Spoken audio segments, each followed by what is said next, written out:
Driving without a valid license in Wisconsin is against the law. I'm in a rush. I'm trying to get to my grandma so I can take her to the hospital. I'm on my way to see my grandma in the hospital. I just picked my uncle up from the hospital. But it's almost never a crime. Why are you talking to me? Because you're still driving. No matter how many times you do it. Try to get a license. Yeah, that's what I'm working on now. This week on Open Record, There's no accountability right now. chronic revoked drivers I remember getting hit, and then I don't remember flying. with an utter disregard for your safety.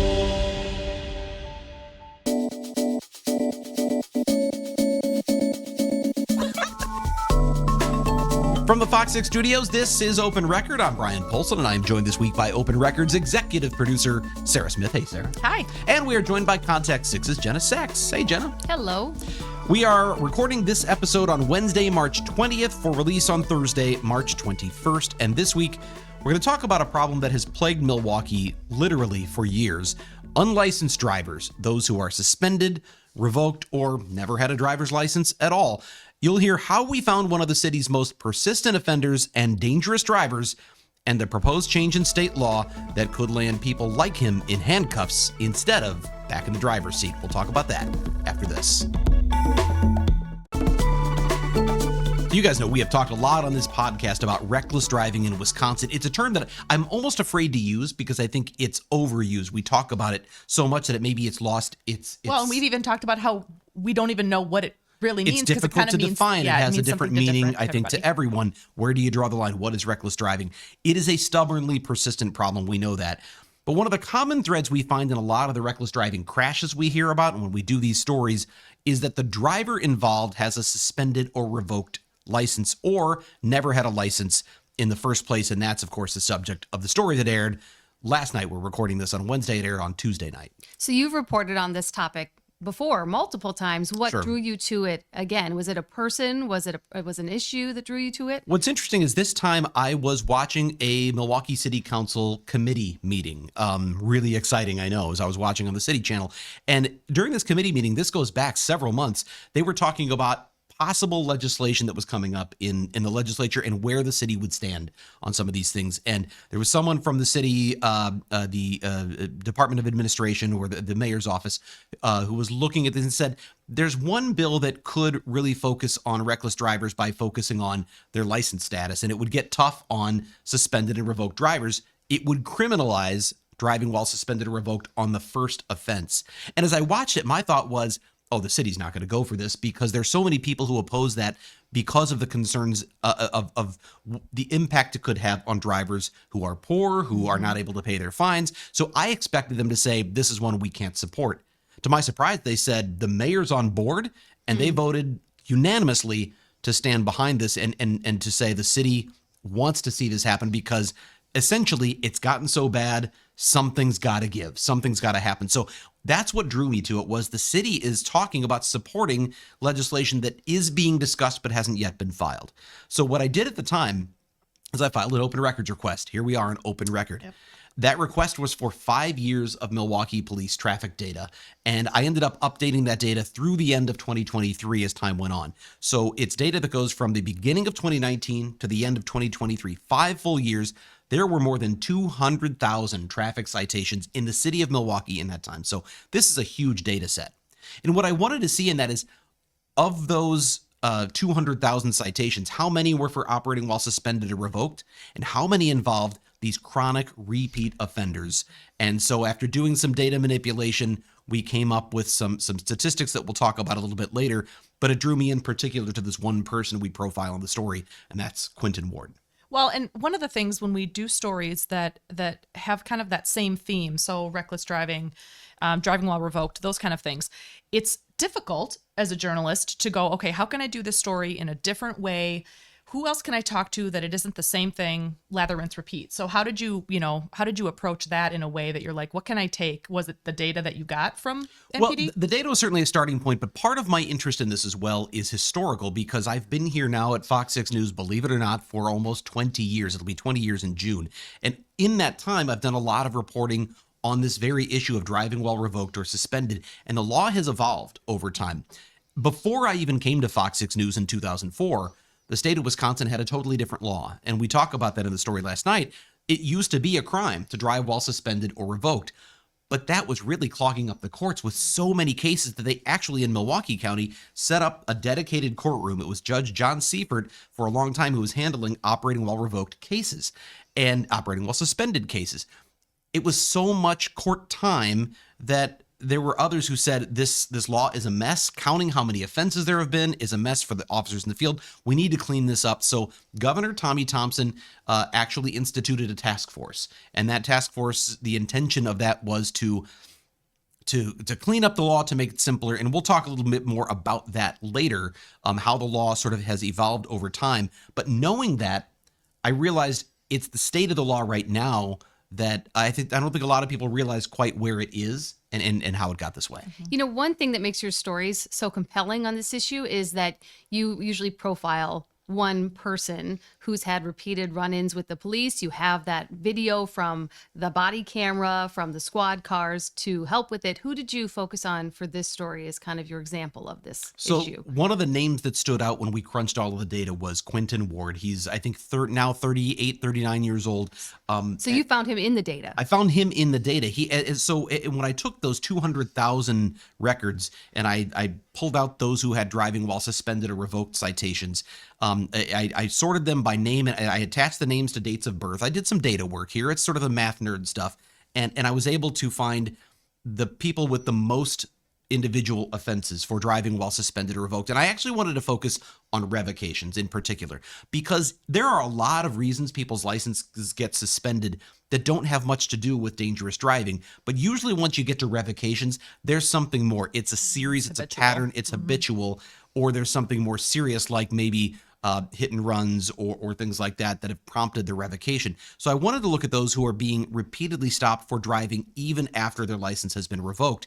And Quentin Ward's name, it may not have been at the very top of the list, but it was very close to the top. I looked at the top 4 or 5, and what stood out to me, the reason I gravitated to Quentin Ward is I looked at his record in CCAP as well and noticed that he currently had an open felony case for hit and run causing great bodily harm from 2022. But these citations went all the way through the end of 2023, which meant even after he was involved in a really serious crash, was caught, arrested, and charged, it didn't stop his driving pattern. He continued to drive recklessly. He was speeding. He was being cited for reckless driving. He was passing on the right, all of it with a revoked license, and it continued to happen again and again. So that's why we focused on him. And Jenny, you point out the videos. I've done this a couple of times, but I think the video is what really connects you to what's going on. Mm-hmm. We can talk about reckless driving as this sort of concept all you want, but when you see how the drivers interact with the officers and some of the things they say, whether they're taking this seriously, whether the officers are taking this seriously, I think says a lot about the problem we have in Milwaukee right now. Well, and I think one of the other, talking about video, so it's not just the police video from when they pull over Mr. Ward, but the fact that there's that surveillance video from that hit and run. Yeah, from that was another thing that drew me to this. That honestly was unbelievable. Like, I mean, and then the fact that she spoke with you too. Yes, and that wasn't it. Like, that wasn't the end. It wasn't just he pulled over and was like, "Are you okay?" More happened. Well, and it is this is so interesting, and I don't get to talk about a lot of this. You don't see this in even a 7-minute news story that this was. But we requested these videos from police, and it took them a long time to get us a video because there's a backlog of video requests at the police department. It took about 4 months. I finally got the videos. I knew by then what the sequence of events was in terms of, I know what the criminal complaint said. It said, that he had panicked and left the scene. I missed one piece in the criminal complaint until later because I looked at the first 2 traffic stops we had. One was September 7th of 2022, and he's in a maroon Acura where he stopped. 2 weeks later, the maroon Acura is involved in the hit and run crash, which we see on surveillance. And you see him plow into this 60-year-old pedestrian who's just trying to get to the bus stop, and you see her fly through the air. It's hard to watch. Yeah. Thankfully, we know she's survived, which is one of the only reasons we showed it. We actually did talk to, her name is Tina Firetag. I talked to her, and I asked her how she felt about us showing that video. Right. And she said by now her family's seen it. They know. she's okay. She was comfortable with it. We didn't want to re-traumatize her, but we did want people to see exactly what happened because that's what we're talking about. That's the risk here. Severity But of it, too. she was affected by it. She was quite a bit deeply physically. affected by it. And in fact, she didn't initially want to do an interview. I think she didn't really want to talk a lot about this. But we saw her at the courthouse at one of Quentin Ward's court hearings, and I spoke to her and told her about the story we were doing. And as she talked with me more, I said, would you like to share some of this on the air in an interview? And she said, sure. And she sat down on a bench on the 6th floor of the courthouse, and she told us all about it. And one of the things she told me was it's affected her psychologically. She has a tough time crossing the street to go to a bus stop now. It also affected her ability to walk long distances. She can't go to see her kids' soccer games anymore because she's got to walk a long way across the field or the park. She can't go to State Fair anymore because there's a lot of walking at State Fair. So it's had a lasting impact on her quality of life. And then, of course, there's the medical bills. Right. She had like $100,000 or more in medical bills. Thankfully for her, we didn't talk about this in the story. Thankfully for her, the Wisconsin Crime Victims Fund, a compensation fund, did pay for a significant portion of that. I don't think she's going to get much of anything out of Quentin Ward himself. Well, and I just want to say too, in not only did you ask Tina about showing the video, we also had a conversation here at the station. We don't just arbitrarily show intense video like that without talking it through, pros and cons, how we word that and how we show it to viewers. And I want to complete my thought from earlier though, which so we get to this video of Tina fire tag, and there's this maroon car, right? The maroon Acura. Sure. The next traffic stop that we have happens 2 months later, and there's a white Acura. It looks like the same car, but it's white, so I think he must have a different car by now. Looking closer at the criminal complaint later, I reread the criminal complaint and noticed it said he told police when he was picked up in this traffic stop 2 months later, they asked him, hey, this is the same VIN number. This looks like the same car. And he admits, yeah, after that accident, I painted the car white. So he was trying to hide from what he knew was this terrible thing. He drove away. He went to the lengths of painting the car a different color to try to disguise that it was him. They ultimately determine it's him. They arrest him. They charge him. Prosecutors charge him with this crime. And then he gets right back out and he keeps driving again and again and again in a variety of vehicles. And of course, those traffic stop videos, there's a script there that he seems to be using. There's a script. He every time, and it's part. If you watch the story, you'll see that we showed how in each one he sort of repeats some of the same themes. Yeah. I'm in a rush. I'm trying to get to my grandma so I can take her to the hospital. I'm on my way to see my grandma in the hospital. I just picked my uncle up from the hospital. This is my girlfriend car. This is my child mother car. She just bought the car. She haven't got it registered yet. She just got the car a couple days ago. She just got it 2 days ago. She got the car last week. You have a driver's license on you? I'm not gonna lie to you. I'm not gonna lie to you, sir. I'm not gonna lie to you. I'm not gonna bullshit you. I'm not gonna even bullshit you around. I'm not gonna lie to you. I don't got no license. And some of these weren't in video. In stops that we didn't get video for, he said his girlfriend was in labor. His girlfriend, he just found out, was pregnant.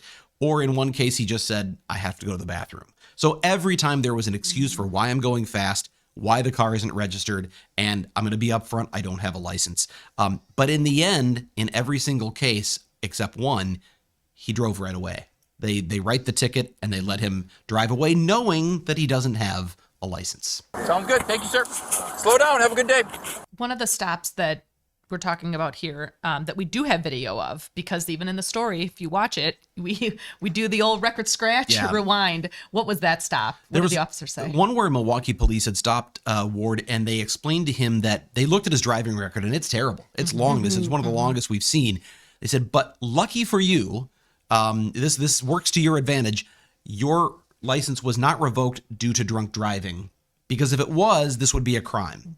And that's one of the things in the current law. It's a crime if the underlying offense that caused your revocation is drunk driving. The officer says to him, but because it's only for your driving record, it's just a ticket. If you was revoked for an OWI, you'd be going to jail right now. But because it's only for your driving record, it's just a ticket here. And it really stood out to me the way the officer worded that. It's because it's only for your terrible, dangerous driving record. This is just a ticket. The fact that that works in your favor really stood out to me as a perversion of the law, that I can't imagine that's what the intent was as this law has evolved, but it's where we are today. All right. Did you want to talk some more about that law after we take a little break? We do. You're right. Thank you for the reminder. We're going to take a break and we're going to talk about how the law got this way right after this. So as I mentioned earlier, it was about 30 years ago, nearly 30 years ago anyway, in the mid-90s, that the state law in Wisconsin on suspended and revoked driving said it was a crime on the first offense. Now, that didn't always mean people went to jail, but the courts were clogged with these cases.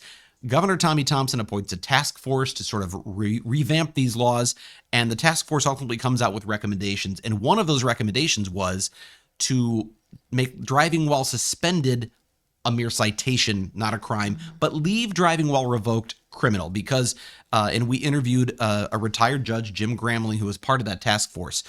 He says part of the reason for that was driving while revoked usually results from more serious offenses. So leave that in the criminal realm, but let's get rid of these much larger number of suspension issues, at least get them out of the criminal court, and they can result in more citations and longer suspensions, and ultimately maybe lead to revocations. That change happened back in the late 90s, but they weren't done.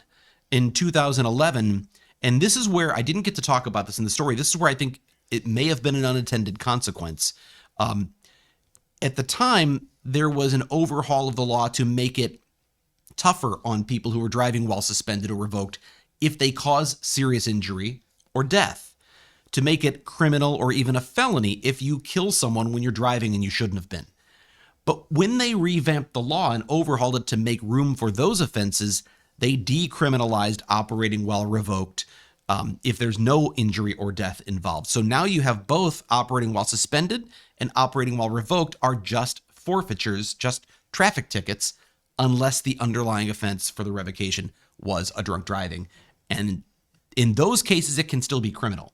But now you have this situation where a Quentin Ward can be stopped again and again and again and again, and every time it's just a ticket. It never rises to the level of a criminal offense. Did that law evolve? I mean, I know we kind of talked about, we alluded to it a little bit, but it was that it was clogging up the courts. It was maybe focusing on or targeting people that couldn't afford to pay these citations.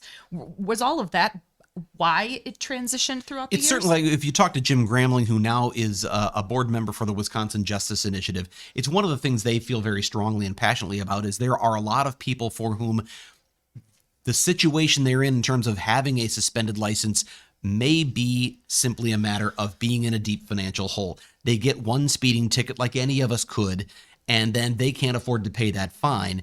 And then the non-payment of that fine results in a longer suspension. They've got a job to get to. They have childcare they've got to get to. They have things they have to accomplish, so they continue to drive. And they may not be dangerous drivers. They may not be people who are being reckless, but then they get pulled over again. Or in some cases, maybe they get into an accident that's not even their fault, and it's found they're driving while suspended. Mm-hmm. And now the cycle only continues. If you make a criminal out of that person, they say, we're adding criminals to the system who aren't really causing any danger to others and really are only there but for the fact that they just don't have the money to pay their fines. So the idea was, let's get away from punishing people who are poor and focus on the people who are dangerous. But in changing the law, they kind of swung the pendulum all the way to where even some of these dangerous people like Quentin Ward get this light treatment where it never rises to the level of a crime. So you had a few different perspectives in your story from people who think the law should change to address this issue. Sure. Can you give us an idea of the range of opinions you heard? Well, one of the people we talked to was State Senator Van Wangard of Racine, because he is known as he's former law enforcement, and he will be the person who often authors a lot of these bills that are maybe getting tough, increasing penalties for certain offenses. And in this case, this is one where he said, again, we have kind of a mess of a system. Again, it's hard to get into the details, even in a 7-minute news story, but operating without a license can be criminal at a certain point. But what happens in Wisconsin is if you don't have a license at all, once you commit a couple of offenses, you get your license suspended, and your official status with the state of Wisconsin is that you have a suspended license. So now the offense is operating while suspended. So forget operating without a license. Now it's operating while suspended, which is just a traffic ticket for an unlimited number of times. So even for people without a license, this never rises to the level of being a crime because they end up in that pool of people who are just suspended. So Senator Wangard said we need to sort of make this more uniform, and also he wants to see it return to what it was in the 90s. Sort of the pendulum swing all the way back to making it a crime on the first offense. That is not universally supported even by those in law enforcement who support the idea of getting tougher on this issue. And the reason for that is resources? Resources is a huge one. I talked to, we asked Milwaukee Police for an interview. They declined, but we did talk to the Milwaukee County Sheriff's Office and Inspector Doug Holton, who is in charge of the patrol division there. And he said Danita Ball, the sheriff in Milwaukee County, didn't endorse this legislation, but she didn't oppose it either. There's kind of, it's a tough spot because on the one hand, they think the law is not working the way it is right now. They want to see changes. They want to see more tools in their toolbox to deal with these chronic offenders. On the other hand, if you make it a crime on the first offense, he said they don't have the resources to turn every one of these into an arrest. They don't have space in the jail. It would be unwieldy to try to do this without adding significant resources, jail space, costing a lot of money that politicians right now don't seem keen to come up with. So they talked about the idea, Inspector Holton. We talked to Alderman Michael Murphy, who we've had on our digital election coverage, who's outgoing Alderman Murphy, the former chair of the Milwaukee Reckless Driving Task Force. And so we've talked to them, and they want to see a little more of a different approach. And actually, we're going to take a break, and we can talk about the approach they'd like to see when we come right back. So as I said, Senator Weingard's bill would swing the pendulum back to the 90s when it would be a crime on the first offense. And there were supporters of that. Actually, one of the surprising supporters, I think, was Milwaukee Mayor Cavalier Johnson and the Milwaukee City Council, Common Council. They supported that idea of even swinging the pendulum all the way back to first offense crime, but mixed reviews from a lot of other sources. The ACLU, for instance, was one who said this would be, I think it was the ACLU, Legal Action of Wisconsin, in fact, who said this legislation would create 100,000 new criminal cases per year. Wow. And even Alderman Michael Murphy, who was the chair of the Reckless Driving Task Force in Milwaukee for many years, said you're just not going to see 100,000 more people going to jail over an issue like driving while revoked or driving while suspended. So he and others are calling for some sort of balance, some sort of a middle of the road solution here. So what might a middle of the road solution look like? Well, one of the things I kept hearing over and over, even when I interviewed Senator Weingard, is he said, when I asked him about the importance of first offense criminalization, he actually said, when you get to these people who are doing this 2, 3, and 4 times, it's got to be a crime. Well, that's different. That's not the first offense. When I talked to Alderman Murphy, he says again, you get to the second, the third, the fourth time, the repeat offenders, these are the people we should be focusing on. Jim Gramling had a little bit of a different approach. Again, he is with Wisconsin Justice Initiative, the retired Milwaukee judge, municipal judge. He said that he's not sure if he would support that or at what point he would, but what he wants to see first is that we change how licenses are suspended or why they're suspended in the first place in Wisconsin. Too many licenses, he said, are already suspended for reasons that have nothing to do with dangerous driving. For instance, failure to pay a fine is one. You can have your license suspended because you didn't pay child support. Not that child support isn't important, but that has nothing to do with driving. Sure. You can lose your license for perjury in court. Again, it has nothing to do with driving. What he's saying is there are other remedies for collecting child support. There are other remedies for collecting fines. There's obviously garnishment. There is tax intercept. There's all sorts of other financial ways to do that. He wants to see a limit on the number of things that result in a suspension. If you reduce the reason or the number of suspensions and revocations, but do it for reasons that are directly connected to dangerous driving, then he says he might support going toward something that involves cracking down on the repeat offenders. So even those who've opposed these laws in the past are saying we could come around if we work together on this. So there is potentially a middle ground, but so far I haven't seen anyone propose that in actual legislation. So we talked about how Mayor Johnson, supported kind of that Senator Weingard stuff, the Weingard. But was it like a surprise that the city kind of swung that way as opposed to being? As I said in the beginning, it's something that I found maybe surprising. I think we know that reckless driving has been this chronic issue in Milwaukee, and I know that Mayor Johnson has been adamant that it's one of his top issues to deal with. So it's not that I'm surprised that he wanted to do something more about reckless driving. I think with this particular issue, because of the concerns of the ACLU, the State Bar of Wisconsin opposed it, Legal Action of Wisconsin, because of their concerns of the impact on a large swath of Milwaukeeans who might be dealing with suspensions merely because they can't afford the fines, I think it was, if nothing else, it was interesting to see where he came down on that, and that the full Common Council supports it. I think it says a lot about the frustration in Milwaukee among elected officials with this ongoing problem that seems intractable. They've made all these engineering changes to the streets. They're doing more to increase public education. And obviously there's been a step up in terms of the number of tickets that police are writing with the traffic enforcement unit, traffic safety unit, but it's a problem that persists. And so I think they're looking for all options. And this is one where they said it might be drastic, but they think it's necessary. So that's what the city of Milwaukee has been doing. What about on the state level? You mentioned that Senator Weingart had a bill. Now it seems the session's closed, right? So So this bill was introduced back in the fall, and there were public hearings right away, and it seemed to be sailing through. And in fact, this passed the full Senate back in October, November, and went to the Assembly, and then it got stuck in the Assembly in part because of some of this opposition as these groups started to lobby it and push back. It never got a hearing I correct myself. It got a hearing in the Assembly in a committee.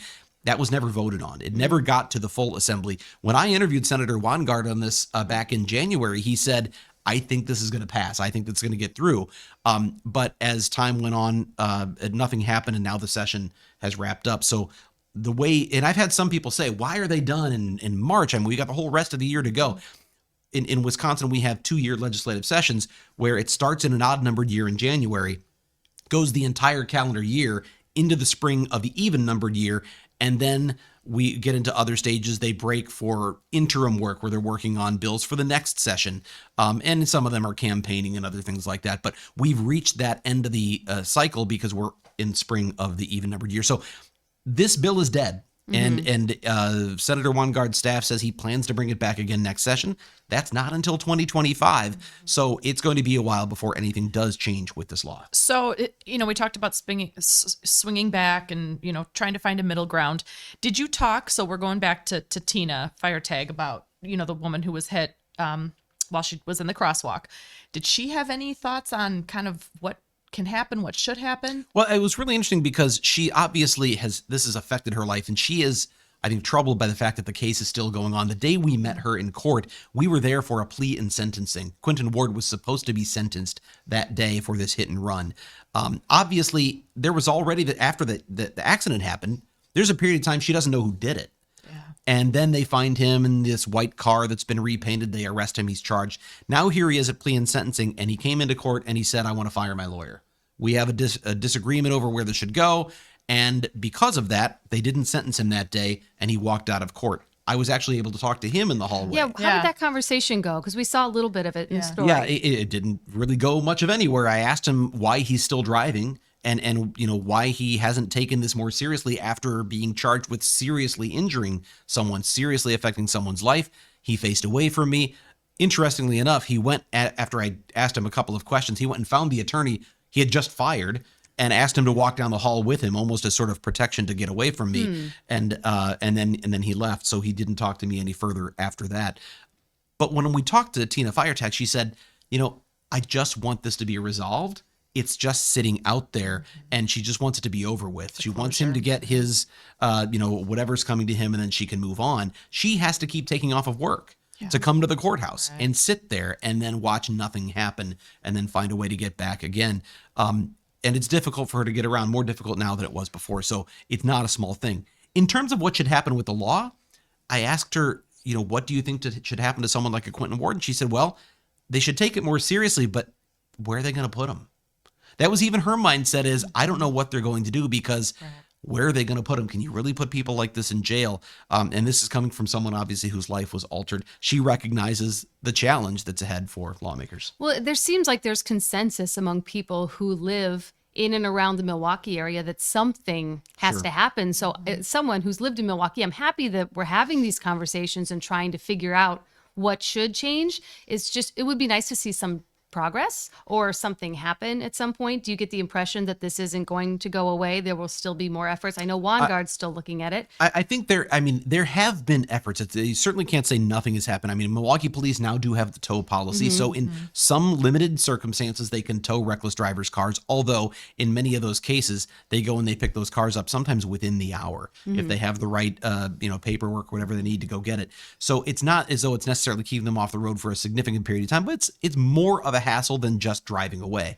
So there are some things that have happened at the state level. They have now made it a criminal offense to be cited for reckless driving specifically more than once. And I think this is important because we talk about reckless driving. We said at the beginning, what is it? There is a statute called reckless driving in Wisconsin, but it is used sparingly. And there are only certain circumstances under which an officer will cite someone specifically for reckless driving. It might be weaving in and out of traffic. It might be doing something that is beyond just speeding, even if the speed is high.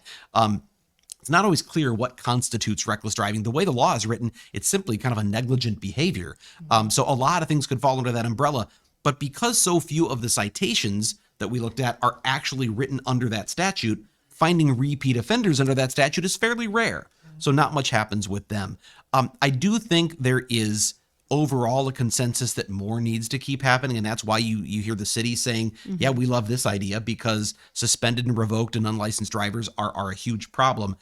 What I've seen over the 20 years that I've been covering this is the real challenge is finding whatever that makeup is of the law that distinguishes between the drivers who are simply poor and the drivers who are truly dangerous. And finding that delineation, I haven't seen it yet. I think the pendulum seems to swing one way or the other, but getting that sort of middle of the road thing that handles one and without harming the other has been the elusive solution. And we're still waiting to see if they can come up with that. Do you think with Milwaukee police, so you asked them for an interview and they declined. Obviously, you did talk to the Milwaukee County Sheriff's Office. Does it seem, and you watched hours of body cam video, does it seem like the officers and deputies and stuff feel like their hands are tied behind their back? Or are they taking this seriously? I think that's one of the things I look for. When we did the story a while back on Dyrol Chaplin, you remember him? He was another one of these repeat offenders. And you remember there's a time where he reaches out with his fist and the officer fist bumped him. Right. And there's sort of a symbolism behind that, like, this isn't that big of a deal. Fist bump, get on your way. It might well have been that the officer was just trying to keep things, they're trying to keep things positive. You know, how many times do they have someone who's not treating them with respect, who's driving off and there's a police chase, and maybe he's just grateful that this person seems at least positive and cooperative. But in the end, the question is, what's the message to the community when you're fist bumping at a reckless driver who goes on his way and continues to drive recklessly?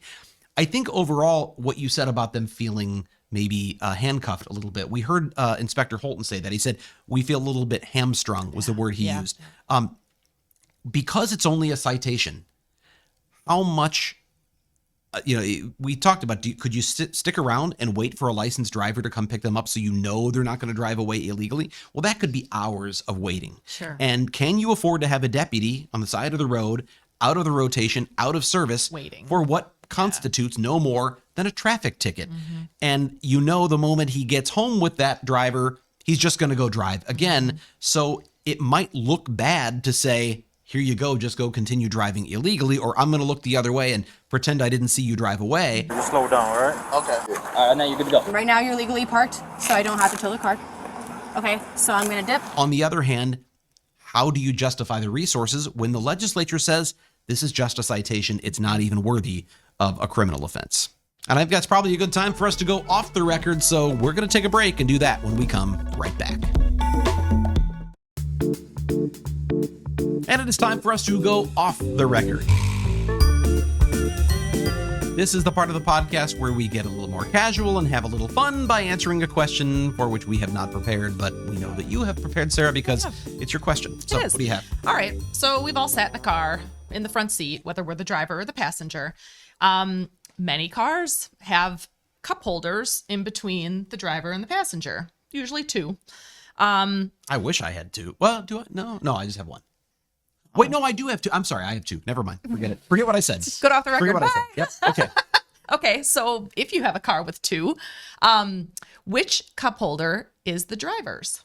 The front one or the back one? Well, this is why I momentarily questioned whether I had two, because I realized one of them is usually filled with like a thing of gum and keys and other things, so it's not available for cups. Yeah. So the one that's available so you for cups. occupy both cup holders. So what if a passenger comes in and you both have cups? Well, ours are side by side. Mine are side by side. Yeah, ours are side by side. They're not this way. Do you have a car with in the front and the back? Yeah. Okay. Oh, interesting. Oh. Okay. My photographer has one in the back. I usually always claim the back one, no matter what side of the car I'm in. Because, I did that yesterday in the car with Tim, my photographer. Oh, yeah. So he has one that's front and back like that. Okay. But no, I think a lot of cars are side by side since you know whose is whose. That's so interesting. I think both mine and my husband's cars are one in front of the other. But Interesting. I'll have the gum and the. Wait, are the lip balm. Forerunners that we drive side by front and back? I thought they're side by side. I'm pretty sure it was front to back yesterday. I could be totally. You know what this really comes? derailed. This really comes down to our own attention to detail in daily life, because you do things that you don't have to. You're thinking about 100 other things, so I don't need to know whether they're side by side or front to back, right? Wow, what a blessing. Well, what are in your cup holders? Because mine are filled with these. I'm holding up a glass coffee cup with half drunk coffee. It's like at the end of the week, I'm collecting glass. Oh, you know what? They are front to back now, because one Thank is in you. front of the shifter and one's behind the shifter. Oh, so it's like- even separate. And okay. So for me, when I get in the car in the morning, I'm by myself. What I'm drinking right now is by the shifter by me, but what I could have or what's on backup is up front. Okay. What's on backup? Usually when I either am driving into work, it's either water or protein shake. Okay. And then my coffee is up front, and then I drink that when I get to work. Sparkling water or flat? Sparkling. Yeah. Ew, he drinks the stuff that isn't even flavored. No, it's just flat. It's just bubbles. Costco Italian sparkling water. Why? Because he's I like the bubbles. I like it too. Yeah, Gail. but then it has there's no flavor to it. It's No, it just tastes like bubbly spit. No, it's just that carbonation. It's like it's satisfying. I will say a pet peeve of my husband's is if there's like a single coin or two underneath the can, and then as the car goes, you hear it rattle a little bit. It drives him nuts when he gets in my car if like anything's So rattling. you're the one who leaves the coin, and he doesn't Probably. like it. I just don't notice it, and he'll notice it the moment he starts driving, and he'll start fiddling around trying to figure out where the noise is coming from. But I've also got a can, like an open can of LaCroix, in the door. At the end of the week, I'm always emptying out my water. So you talked about what's around the car. So I've got the one that's got the gum and the lip balm, and the other one's got usually either a coffee cup from like a Starbucks, or it's got a water bottle or something. But we'll get like a case of the little water bottles, right? The single serve kind of things, and I'll have those we have a refrigerator in our garage, which is sort of overflow stuff, just an old fridge, and it's on top of there. So when I am going somewhere, sometimes I'll just grab one of those so I've got water. I try to hydrate, but then. Sorry. Why is that funny? I liked how you said that. So I try to keep, I'm not great about it all the time. I try. This doesn't count as hydration because it's got a lot of caffeine. But I've got one of those, and then I drink that maybe 2/3 of the way through, and that's in the door cup holder. Oh, yeah. And then I have another your door one water. that I forget that I have that one, so I get a new one, and I crack that one open, and then that one is laying in the passenger seat because I have no room left over here. Because your gum and chapstick are taking up And you the talk space. about at the end of the week, I get to the end of the week, and I clean out 4 or 5 of those. Stop. What? And sometimes this is the worst part. Have you ever had one that's like only half down, and you go, You is pick that it up still to drink it? no, is that still because it's got the cap on it? Is that still fresh water, or did I spit in that one? Have you ever? Like I don't have anywhere to spit. And you spit in the cup? No, never. That's just You've to never you. done that? Absolutely No. not. Come on, that can't just be me. Never So- spit in my car. So, well, you're In a driving that, bottle. I'm not going to spit out the window because then it goes all over, your face of the Oh my car. gosh. So I'll spit into one of those. But then I'm thirsty and I'm in the car and I'm like, wait, is that?